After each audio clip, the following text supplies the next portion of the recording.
Hi, everyone. Welcome to Bragg About It, the show where we love to brag about people and have them brag about themselves because it's important to brag. Why not? It is. Carleen, how are you doing? I'm good. What do you got to brag about this week? Brag about this week. I got home from a trip yesterday. I unpacked all of it right immediately when I got home. Yes, honey. Because that's a small win, yes, but hey, you know, small sometimes the suitcase, win. you know, some trips it stays in the corner for a little while. I didn't let it happen this time. I love that. It got put away immediately. What about you, Meg? Well, I actually did all of my laundry this weekend, so that is a small win, but great win, because it was overflowing in my guest bedroom where we love to just stash it and forget about it. But that's done. So that's done. Yay. We love it. We have a really fun and exciting guest for you. We're so excited to introduce this next guest. Miss Tanya Tolson, co-founder of AJ and the Cool Kids, is an organization that supports families who are impacted by autism. Let's bring her in. She's a queen. Here she is. Hi. Thank you for being here. Thank you so for much. having me. This is amazing. Yeah. So we start off with a very simple question. Who are you? Yes. Okay, wife, mother, and grandmommy to 4 delicious little dumplings. But my biggest job, I will say, is being an advocate for parents with autism. But in my real life, I'm an assistant principal, so I've been in this education game for 26 years now. This is my 26th year. And I've seen the ups and downs, ins and outs. So I've also had my finger on the pulse of what special needs look like. I never really had to encounter it firsthand until we had our son. So our son is Antonio, or AJ, and he is 9 years old, and he was diagnosed with autism at 18 months. So that caused us to kick in a gear to really be in this special needs life, not only as an advocate for our son, but an advocate for other families. And that's how AJ and the Cool Kids kind of got started. I do want to ask, because you hear about autism in children and everything. When you first got that diagnosis, what were you feeling or thinking with that? I was defeated, actually. I was really heartbroken because our story is very unique, where we had suffered about 4 miscarriages before AJ. So we were like, okay, we had just conceded to the fact that we weren't going to have any more kids, and that it just wasn't in the cards for us. And then we got pregnant with him, and he was perfect. Pregnancy was perfect. Everything was fine. And then he stopped reaching milestones. So to get that diagnosis was like, okay, God, you finally gave us a baby, and here we are with this. We didn't think it was a death sentence or anything like that, but we just felt like, what is our child going to be able to do? Because when they gave us a diagnosis, all they told us is, this is what he's not going to be able to do. Right. He can't do this. He may not be able to do this. He may not. And all we heard was negative, negative, negative. So to us, it was just like blow after blow of telling us, okay, your kid's not going to be regular. Yeah. And I'm like, what does regular look like? But Exactly. When you say missing milestones, like can you explain like details exactly, like what sort of things are you talking about? So when you have a kid, as most moms know, you go to the doctor every month, even like the day. So if you have a baby on a Monday, you go to the hospital on a Tuesday. They check all the milestones. They check to make sure they're breathing right, to make sure they've done different things. Are they looking this way? Are they hearing well? All these things.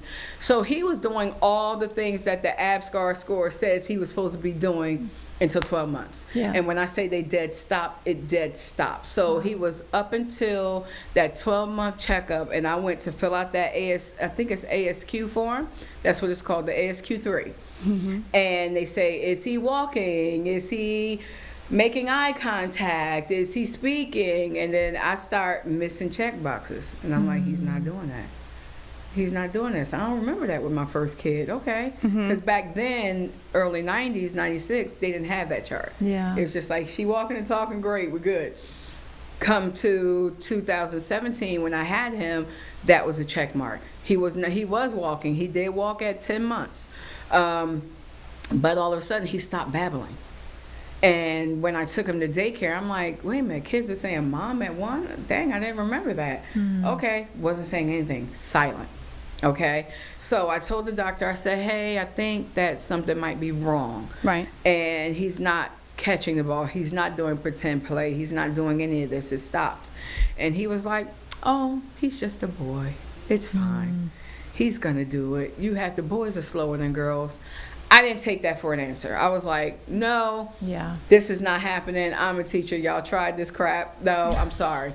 Not hearing it. So I pushed and pushed and pushed. He referred me out to the CDSA, which is the Child Development Service Agency of North Carolina. And they came out and they did an evaluation. The evaluation did not go well because he was very upset. We broke him out of his routine. He was very, let me line my trucks up, let me do all these things that showed me the signs of autism. And I kept saying, listen, I think my son has autism. And they were like, yeah, well, he's 18 months. We're going to see. Well, I finally got an African-American psychologist. She's amazing. I wish I could remember her name right now, but she was like, it's missed in a lot of our kids because they, especially in our boys, because they just say he's a rambunctious boy or he's doing that. So they miss the diagnosis, or they'll give him ADHD, or the death sentence of an autism parent sometimes is delayed development, which you get no services with delayed development. You just get speech. So I refused for them to put delayed development on my son. I said, we're going to label him as he is and what he's showing. And that was autism. So by 18 months, I got him, diagnosed, and I got him in services at 18 months because I felt that it was really important that he wasn't meeting those milestones, that we had to catch up. Right. And I did a lot of things out throughout the house, but I'm sure we'll incorporate that later. But that's what a milestone looks like. And every milestone for every kid is different. Sure. Because, of course, your kid may not speak because they may not have nothing to say. They don't want to talk to you. Right. Right. And there are several cases with that. So I don't want everybody to think that my milestones and your milestones are supposed to look the same. I think it's easy. I shouldn't say easy. I think for you as an assistant principal in that teaching world, seeing all these kids, you knew what to fight for your son. That's right. I think not a lot of parents would probably be able to do that. So how important is it for people to speak up about their children? Very, very important. And I will say that as your child gets to a certain age, even if you start seeing the signs like early as I did, talk to your doctor. Be forceful. As a mom, something's not right. I don't care if you don't feel like you have that motherly instinct. You do not have to be educated or assistant principal or any of those things, okay? As a mom, something's not right. And when you feel or get an inkling of that, you pay insurance. However, even if you have Medicaid, I don't care what type of thing you use to go to the doctor, make them test your child. Make them find out whatever you think is wrong with your child. If you're not your best advocate, then nobody's going to advocate for you. They are there to do their job and to move to the next patient. So I do also want to say, not only did you take it, went into action right away. Kudos to you for that. Thank you. But then you went into action not just for yourself, but for the community as well, and parents going through this as well. So why don't you tell us how that came about? Obviously, your personal story. I'm sure you're trying to help as many kids as you can because you have a huge heart because you're an assistant principal. I mean, it takes a lot to be that. But now you're not only doing this for your son, but for others. And that came about my husband. So going back, I spoke to someone previous about this. My husband, me and him was in our living room, and we were talking about our process and what we had to go through to get him diagnosed, and all just how the counselor came to our house and gave us this pamphlet and just left us in a state of not knowing what's next. We knew what services were next, that was obvious, but not knowing what to expect with our child wasn't. And we felt hopelessness. And I think that feeling of being hopeless sparked something in my husband. And he was like, Tanya, I really think that other families might be feeling the way we are right now. What do you think about starting a foundation? And I was like, foundation for who? Who's going to give us money? And what are you talking about? And he was like, no, people are out here like us who got this devastating diagnosis that don't know where to turn next. They told you to call this number, or somebody's going to show up at your house. You got to have speech this day, OT this day, physical therapy if they have a physical disability as well. And you're going to have to adjust your schedule. You're going to have to do this. And they don't take into consideration that parents may not be as flexible. We got to work in order to pay for these services. Yeah. So how are we going to do that? And they don't give you the playbook on that. So he was like, okay, we're going to develop a playbook, and we're going to develop something that let parents know they're not by themselves. I want to make sure that parents get this information, but not only get this information, not to go down the rabbit hole with this information. Because what was happening is, and a lot of parents we talked to, they were getting diagnoses and they were going straight to Dr. Google.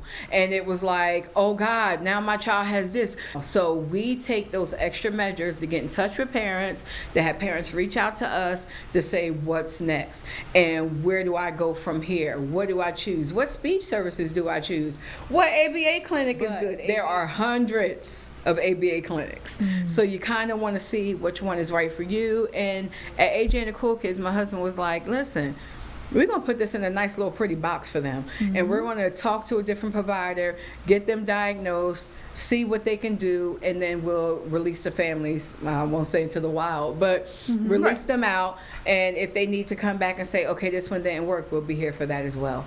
So that is what we do. We kind of give them that reassurance that, hey, we know what this is. We're not just a big organization that says, hey, we do these things for autism, but we ain't going to talk to you personally. So you can write us all day, but we don't know who you are. Right. We want to be the people they know who they are. If they call my number on the website, it's me answering the phone.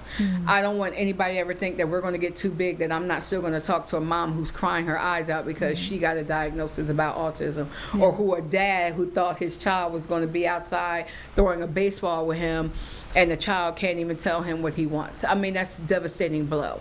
So that is what my husband and I set out to do, make sure that these parents felt that they weren't alone, but to also sit in that diagnosis and to feel it and to get empowered by it, not make it a crutch. I think that's huge, especially for families who obviously, like you're saying, get this diagnosis and are just starting from square one. Square one, they don't know where to start. I mean, you have this fairy tale in your head, how your kids are going to be, and so and it changes. Yeah, exactly. Quickly it changes. All right. Well, we're going to take a quick break right now on Bragg About It, but stay with us because we have more from Tanya with AJ and the Cool Kids coming up.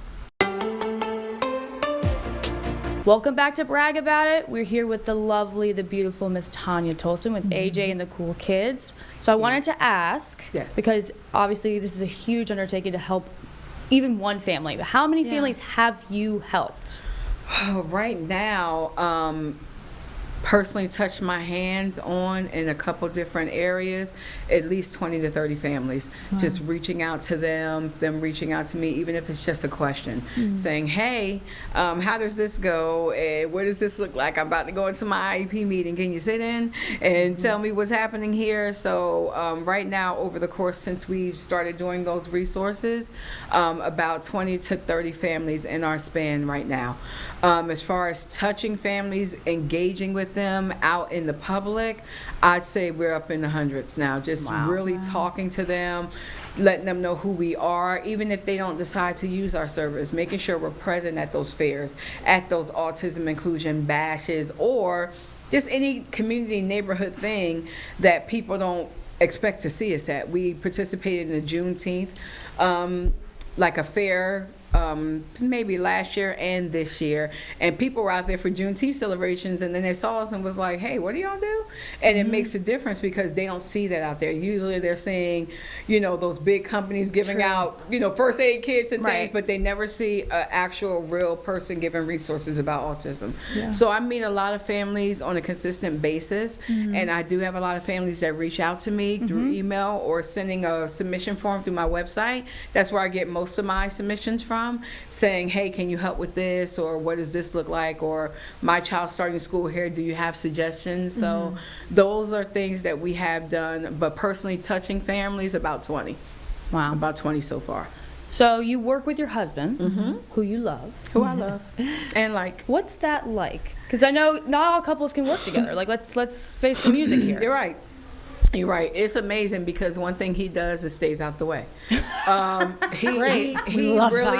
He's really deep in, but when it comes to things like the logistics and getting in the weeds, he's like, I'm here to navigate men that's in this space, and you're here to navigate women, moms, and the business of it all.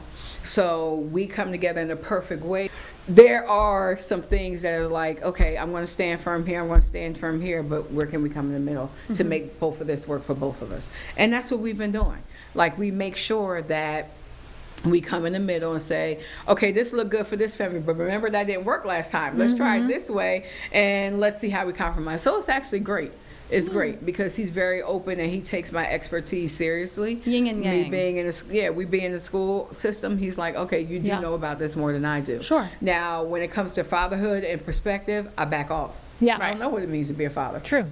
Never will. And with this, I mean, okay, so you're an assistant principal, which is not easy at all. Right, That's a heavy workload. Yeah. And then, you're dealing with your own child, right? And now you're dealing with all of these families too, trying to help them. How are you juggling this? Whew. There's plates falling. So everything doesn't get dropped. When it comes to AJ and the Cool Kids, I don't drop the ball.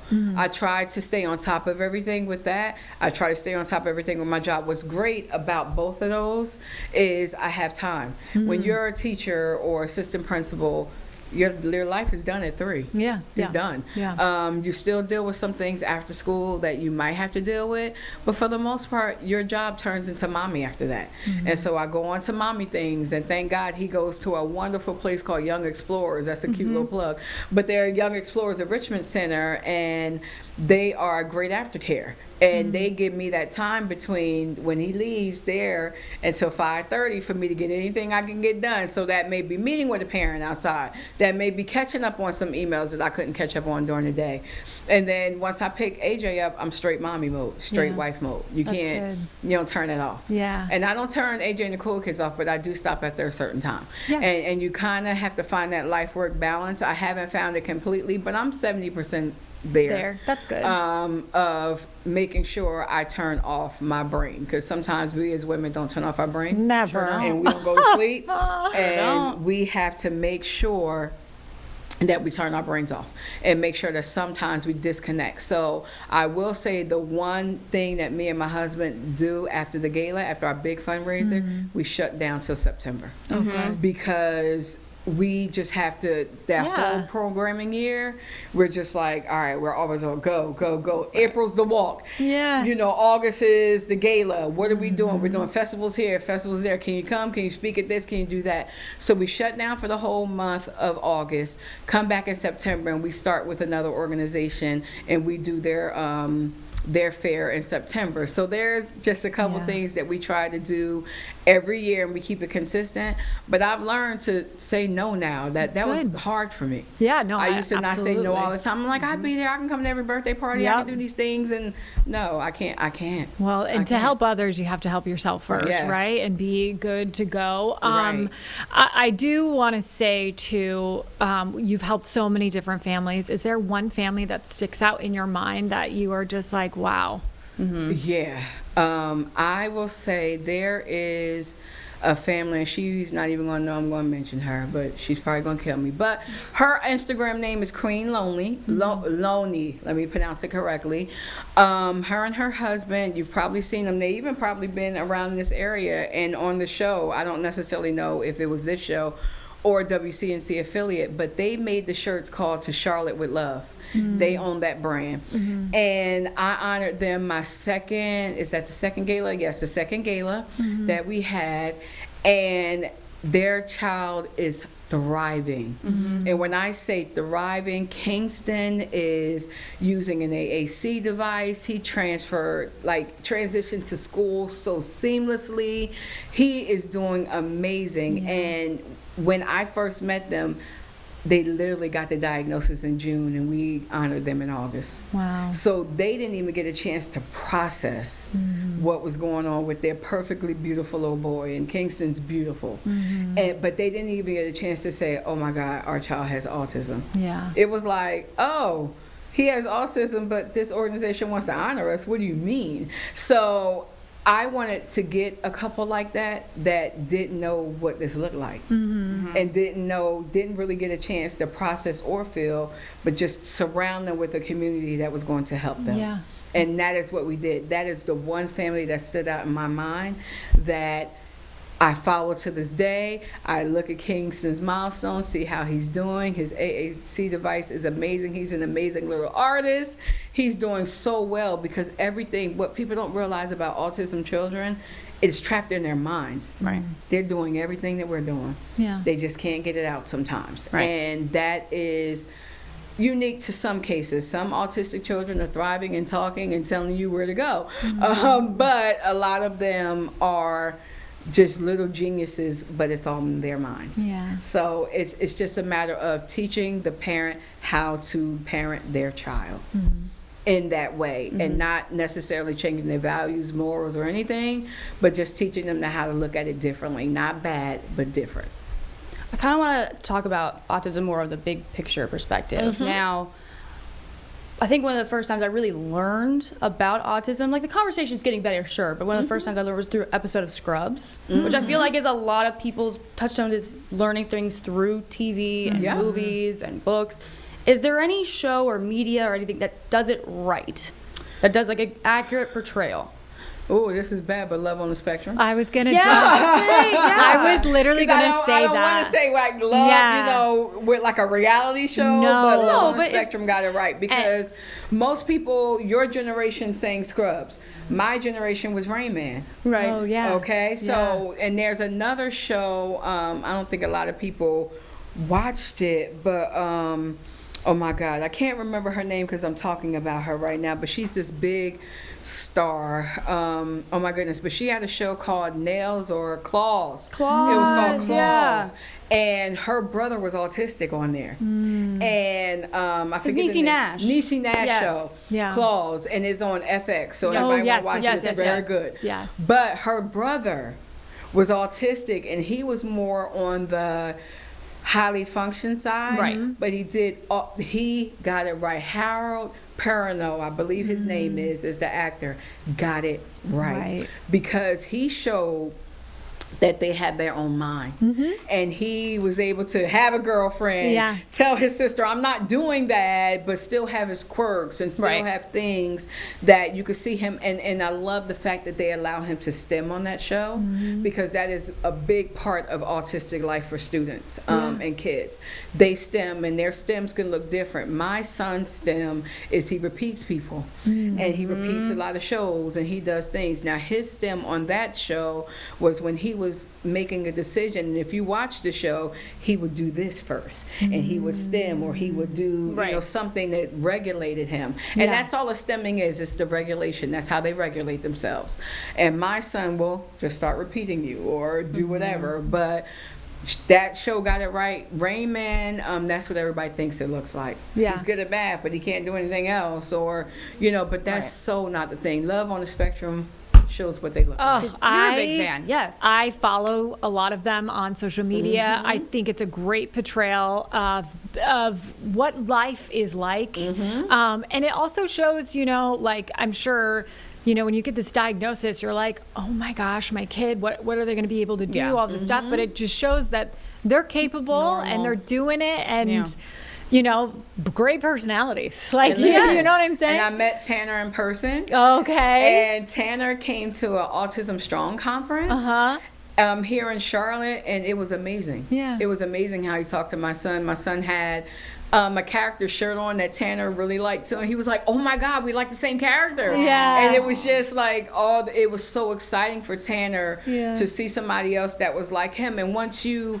have that community and they get each other, and because some people have the misconception that autistic children don't grow up and they don't have girlfriends or boyfriends, or they don't fall in love, or they stay with their parents and they're codependent on them.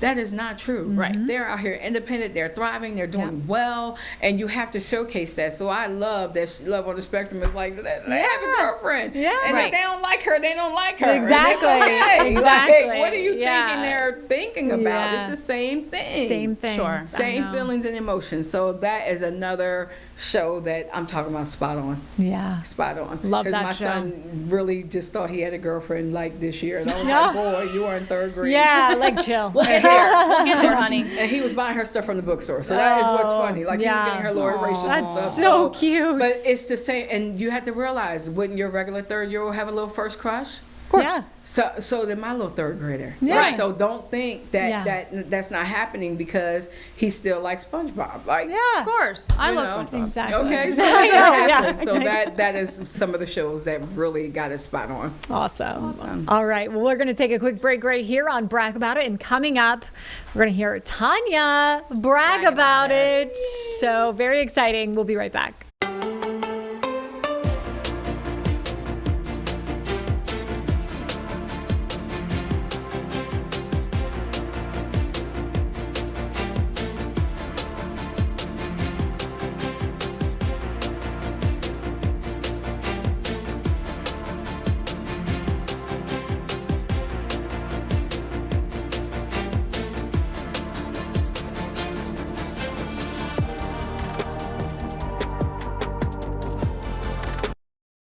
You're a busy girl. Yeah. Okay, Carleen. All right. Ready? Yep. 3, 2, 1. Welcome back to Bragg About It. It's the time you've been waiting for. It is time to brag about it with Miss Tanya Tolson. There's a lot of brag about with you. Oh my gosh, so much to brag about. She's got it all. She's got it all. here. Take it away, my girl. So the things I want to brag about, I am a wife to an amazing husband, Antonio. I am a mom to a 29-year-old and a 9-year-old, hush, and a grandmommy of 4 babies. I also am an assistant principal, which I absolutely love, but my biggest brag is that I'm able to help families in every region with getting this autism diagnosis and to seeing what the next steps are. I love doing that. That is talking to families and getting that win and having them breathe a breath of fresh air after they realize, wow, I finally have somebody in my corner, is enough to brag about. It is the best thing that I've ever pursued, my husband and I, and I'm glad that he allowed me to be a part of it, to be the face of it, to be all the things that his dreams are coming to fruition. So am I bragging about me too? Absolutely. Absolutely. As you should. I'm bragging about him and me as well, Me because too. we're really excited. And I'm excited that he allowed me to be in the forefront and to help so many families with his dreams, because this is what he wanted to do, and he allowed me to be here to be a part of that amazing journey. Yeah. And so that's what I love to brag about. I love that. We love to brag about you. Yes. Thank so, you. when you came here, I actually had told Meg, I was like, we have to have her on, because you talked to Nick Sturtevant. I was here. I was a producer for that show. Full transparent here on Bragg About It. Right. And I said, we have to have you back, because you are, I told Meg, like, you're a warm hug of a human being. Thank you. I try to be, because listen, I'm trying to go to heaven. I mean, No, I know. but like, I can only imagine these families going through, probably the most scariest time of their life. They need people like you. The world needs more people like you. Absolutely. Using your personality, your warm hug energy. Thank you. And putting it to good use. Yeah. It's I love doing it, and that's what people don't realize. You have to love it. It's a lot. Yeah. I mean, hearing somebody like crying and bawling, you're Right. like, okay, all right, and you're not being cold. You're like, okay, are you done? Now, what are we doing next? Yes. Yep. You know, you got to empower the people. I don't never stop people mid-cry, let them get it all out. But then I'm like, all right, let's move get on. let's get our boots on and let's go. And I Now think with people boots on the need ground. that Yeah. because, you know, when you do get this diagnosis, like you were saying, you feel like, oh my gosh, what do I do next? Your You world know, stops, like I would your imagine. world- yeah. So, so nice to have you on Bragg About It. I do want you to just kind of look at the camera and I want you to give advice to people who might have just gotten this diagnosis for their children. Well, what I will say to you, first of all, as I mentioned earlier in the show, you have to sit in it and accept what it is. Do not try to mask it. Do not try to glaze over it and say that my child is going to be okay. They will be okay, but they need your support. They need your support. You need a community. That's what you need to find. We at AJ and the Cool Kids connect you to that community. Go on Facebook. Go on Instagram. Join those mom groups. You'll realize that you are not in a silo by yourself. Please don't put yourself in a silo. You or whoever is out there to support you, and don't let anybody tell you anything is wrong with your child. You did not break your child. That is our biggest advice. You did nothing to get this diagnosis. Your child is not broke at all. So please, if you need any help, any resources, anything that you need, reach out to anybody in your community, school community, church community, that can help support you through this diagnosis. That's what I would give advice to parents about. Beautifully said. Beautifully said, Tanya. Time to plug organizations, website, social media. Let's do the whole thing. So, Plug away. we are AJ and the Cool Kids on Instagram, Facebook, and www.ajandthecoolkids.org. And if you are in the Charlotte area, we have 2 annual events that you can support. One is in April at the Caramount Health Park, same location every year. First weekend in April is our Autism Walk. It's always free to walk. Come out, enjoy yourself, raise money for that person with autism in your life. Our second annual event that we have is our AJ and the Cool Kids Fundraising Gala, which is our biggest fundraiser for the year. And we want to make sure that monies that are raised through the help of our board and through the help of everybody involved in our organization, we raise money to provide resources for families with autism. Awesome. Tanya, thank you so much for being here on Bragg About It. We absolutely loved having you on. Yes. And it's just amazing work that you guys are doing. So keep it up. I know that a lot of families out there are so thankful for you. So thank you for being on. Thank you for having me, ladies. I appreciate you guys. Yes. All right, everybody. That's Bragg About It. We'll see you next week.